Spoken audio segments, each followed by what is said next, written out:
Kenapa ya? Aku baru tahu ini pas udah lulus.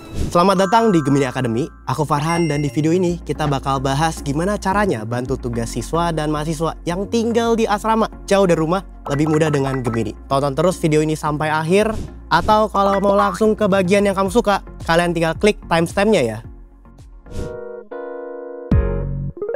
Biar masa-masa sekolah kalian nggak habis cuma di sekolah, pulang, makan, belajar, scroll sosmed, dan tidur. Jadi, kalau kalian bisa atur jadwal yang baik pas sekolah, kalian bisa banget nikmatin hidup dan explore hal lain tanpa harus bikin pelajaran jadi keteteran. Kita bakal diskusi sama Gemini buat bantu atur jadwal kita. Aku anak kelas 12 yang lagi persiapan kelulusan dan masuk perguruan tinggi. Semester ini, kegiatanku adalah ikut les persiapan masuk PTN di Selasa dan Jumat. Les bahasa Inggris di hari Sabtu, pendalaman materi setiap jam pulang sekolah, yaitu jam 3 sore. Tolong buatkan jadwal mingguan di sela waktu yang padat. Ini keren banget. Jadi dari hari Senin, Selasa, Rabu, Kamis, Jumat, Sabtu itu udah ada jadwalnya masing-masing. Jadi contohnya seperti hari Senin, pagi jam 6 sampai jam 9 itu disuruh belajar mandiri. Lalu untuk siangnya disuruh istirahat, sorenya review materi les bahasa Inggris. Dan Selasanya disuruh olahraga, siangnya suruh les masuk PTN dan lain-lain. Dan ini bener-bener detail, satot banget, dan aku tinggal ikutin aja jadwal yang udah dibikin sama Gemini. Kayaknya aku tadi lupa deh kasih waktu istirahat. Coba ya aku revisi, coba revisi jadwal dan pastiin aku punya 2 hari buat istirahat. Nah, sekarang udah dikasih waktu istirahat, jadi bener-bener dia ngikutin prompt kita. Dikasih waktu istirahat itu di hari Sabtu dan Minggu. Nah, di hari Minggu itu dikasih waktu juga buat try out di sore harinya jam 4 sore sampai jam 8 malam. Nah, ini keren banget. Pro tips, kalian juga bisa buat format tabel sesuai dengan yang biasa kalian pahami. Cukup tambahin aja deskripsi dengan lebih detail mengenai format tabel ketika kamu prompting.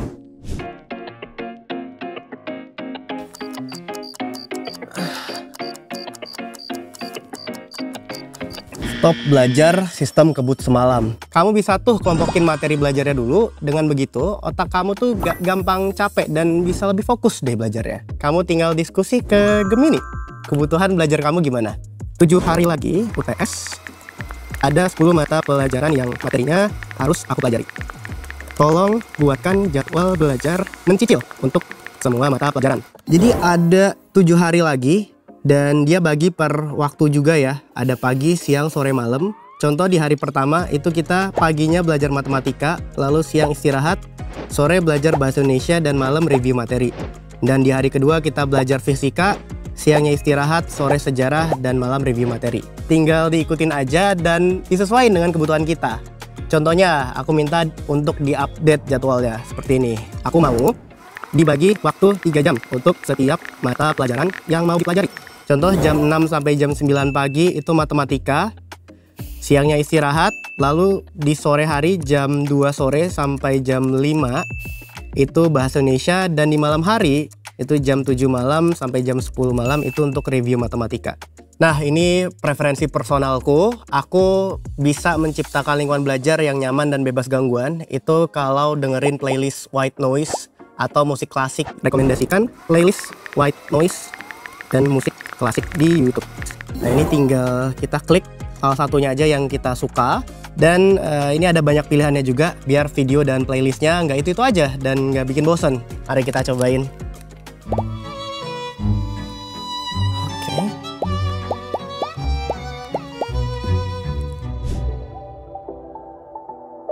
Pernah nggak kalian dapat tugas kelompok tapi bingung untuk pembagiannya? Waktu sekolah, aku sering banget kayak gitu. Nah, sekarang udah ada nih partner yang bikin tugas kelompok kita jadi gampang dan teratur. Aku kasih contoh dari case aku ya. Aku ada tugas membuat makalah soal masa penjajahan Jepang di Indonesia hingga Indonesia merdeka. Dengan anggota kelompok sebanyak 7 orang yang harus dikumpul dalam waktu 3 minggu lagi. Tolong buatkan pembagian materi dan deadline tiap orangnya ya. Di sini itu udah dibagi-bagi per anggota dan tugas-tugasnya masing-masing. Contoh, ada anggota yang pertama, itu tugasnya membuat pendahuluan seperti latar belakang, rumusan masalah, dan tujuan penelitian dari makalahnya. Itu deadline-nya 1 minggu setelah pembagian tugas ini. Lalu ada anggota kedua itu bikin bab satunya, yaitu kondisi Indonesia sebelum kedatangan Jepang. Deadline-nya itu 2 minggu setelah pembagian tugas. Jadi masing-masing anggota itu udah didelegasikan beberapa tugas dan beberapa deadline juga. Kalian bisa lanjutin dengan prompt kayak gini. Kasih tahu estimasi pengerjaan tiap-tiap orangnya ya. Contoh anggota 1 dan anggota 2 itu estimasi pengerjaannya itu 7 hari. Lalu yang lainnya itu juga beberapa ada 7 hari. Jadi dengan topik-topik yang berbeda, kira-kira mereka itu bakal kelarin itu selama 7 hari. Jadi bisa tuh kalian tahu teman-teman kalian tuh kira-kira kapan sih selesainya. Jadi nggak takut buat kelewatan deadline. Tapi buat mastiin teman kalian beneran ngerjain atau enggak, itu beda cerita lagi sih. Nah, selain tugas kelompok, pasti ada juga tugas individu yang nggak kalah banyak. Terus apa kita harus ngorbanin waktu kita buat istirahat atau nongkrong sama teman-teman? Enggak dong. Kita coba pakai Gemini ya. Misalnya kasusnya kayak gini. Aku harus latihan lomba pidato, mengerjakan tugas matematika, menyelesaikan tugas membuat mading di hari Sabtu dan Minggu. Sedangkan di hari Sabtu, aku ada jadwal untuk les berenang di jam 5 sampai 6 sore dan acara kumpul keluarga di hari Minggu. Boleh tolong aturkan jadwal semua tugas agar selesai tepat waktu. Ini jadwal padat banget dan Gemini itu berhasil ngejadwalin dengan spesifik. Sabtu pagi itu aku dijadwalkan untuk latihan pidato. Terus dia kasih catatan untuk pilih waktu yang paling fokus. Lalu di siang hari aku disuruh mengerjakan tugas matematikaku dengan catatan bahwa soal-soal yang sulit itu harus dikerjakan terlebih dahulu. Baru di sore hari bisa les berenang jam 5 sampai jam 6.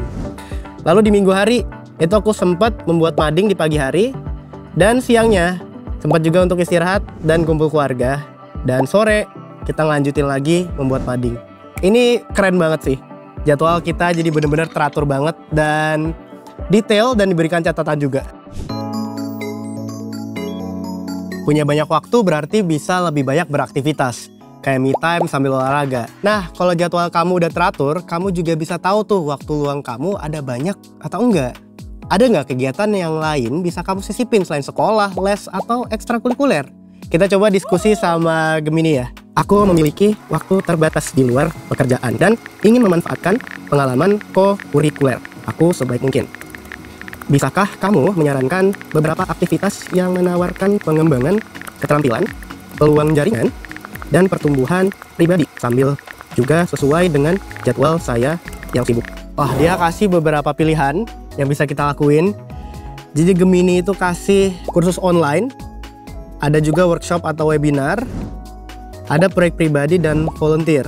Lalu dia juga kasih pilihan untuk networking, yaitu adalah dengan cara bergabung dengan komunitas, mentoring. Lalu untuk pengembangan diri itu ada olahraga, baca buku, meditasi, dan hobi. Nah, coba kita fokuskan lagi kegiatan mungkin bisa berfokus pada malam hari dan juga weekend. Kegiatan malam hari itu kita bisa isi dengan belajar online dan membaca buku. Jadi membaca bukunya kita perlu dedikasikan waktu itu 30 menit hingga 1 jam setiap malam. Di sini disaranin kalau bisa coba ikut kursus online buat dapetin sertifikasi sesuai sama minat dan bakat.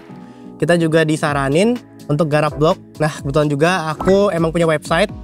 Selain itu Gemini juga nyaranin kita untuk coba jadi relawan di organisasi. Menarik sih. Kayaknya aku bisa nih coba satu-satu untuk isi weekend aku. Pernah gak sih deg-degan pas disuruh presentasi di depan kelas? Apalagi kalau harus ngumpulin data dan bikin tabel yang ribet. Rasanya itu kayak pengen nangis aja. Kalau saat ini pun sama sih kerja kantoran, gak jarang bikin aku harus siap untuk selalu presentasi di depan banyak orang. Kita coba diskusi lagi sama Gemini ya. Berikan contoh tabel untuk presentasi data riset dan step by stepnya. Dia bener-bener kasih step by stepnya. Contohnya itu yang pertama, kita bikin tujuannya dulu, lalu kita pilih jenis tabelnya. Nah, Gemini juga kasih pilihan tabel, ada tabel sederhana, tabel kompleks, tabel interaktif. Lalu kita pilih desain tabelnya, baru kita isi tabelnya. Jadi setelah kamu dapat data yang kamu mau, udah, let Gemini to do the rest. Pro tips, Gemini juga bisa bantu buat ekspor data tadi ke Google Sheet juga. Tinggal klik pencetan export to sheets. Gampang kan? Tapi jangan lupa double check ya. Karena sesempurna apapun AI, kamu harus tetap cek lagi. Selain urusan belajar dan time management, ada lagi nih yang bikin aku pusing, yaitu urus tempat tinggal. Sekarang semenjak jadi anak rantau, selain harus bagi waktu antara belajar dan kerja, urusan rumah itu juga harus kita lakuin sendiri. Untung banget nih ada partner aku, Gemini, yang bisa aku ajak diskusi soal urusan tempat tinggal juga. Rekomendasikan cara menata barang untuk tempat tinggal kecil seperti kamar kos untuk orang yang tinggal sendiri dan berkegiatan setiap hari. Nah, dari sini aku dapat info baru bahwa kita harus manfaatkan ruang vertikal buat menghemat space. Aku juga direkomendasikan untuk pilih furnitur yang multifungsi. Jadi bisa digunakan untuk banyak hal. Nah, karena aku suka baca, jadi berarti rak buku itu harus jadi prioritas aku. Kalau kamu tinggal di kosan kecil kayak aku, bisa banget nih kamu tiru. Bikinin gambar inspirasi dekor kamar anak kos dengan style yang simple dan minimalis. Dominan warna biru. Jadi ada temboknya itu warna biru, terus ada bedsheetnya juga warna biru, lalu kursinya warna biru dan dipadukan dengan lantainya itu warna coklat. Jadi benar-benar simpel dan minimalis dan sesuai dengan perintah, dominan warna biru. Dengan gini, aku jadi bisa punya apart yang multifungsi, teratur dan menarik deh. Nah, itu dia tips-tips dari aku. Wajib banget ya, selalu cek ulang hasil kerjaanmu setelah pakai AI. Kalau kamu suka sama video ini, jangan lupa like dan subscribe Google Indonesia. Komen juga ya mau tahu apa lagi tentang Gemini.